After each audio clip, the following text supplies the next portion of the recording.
but many would cross. Chapter 7. Morning, with markets and mercy. In the merciful light of Saturday, I watched from the bakery line as Eliza and Noah crossed the market like people trying not to scare a good thing. The air smelled of oranges. Someone tuned a guitar behind a stack of apples. Poppy bargained for tulips with the zeal of a solicitor.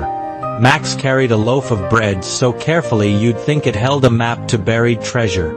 Graham arrived, as editors and ex-maybe-somethings do, with a proposal for a book tour that had the word brave in its headline and a schedule that would frighten cattle.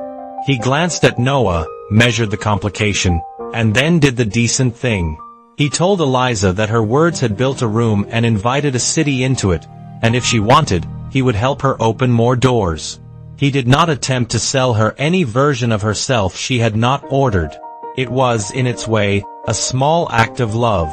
Eliza chose, in that elegant, unfussy way her choices often arrived. Not between men but between fears.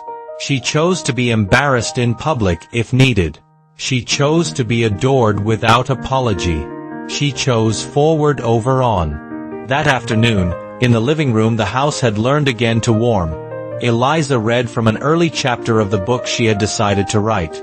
Noah, on the floor with Max, repaired a toy spaceship. Poppy drew a tattoo in pen on her own wrist that read keep. The scarf stayed on the chair, not as a warning but as a witness. I am a man who believed in quiet, in letting life pass like a parade he would watch and never join. I tell you this tale because I watched Eliza discover that age is not a lock, that grief is not a border, and that the human heart keeps a spare room for guests it thought it had no space to receive. The last line she wrote in that day's chapter, which I copied to carry with me, goes like this: Love does not replace what was. It teaches you to carry it without breaking your hands. If you waited for a twist, perhaps it is this. The story asks no permission from the past.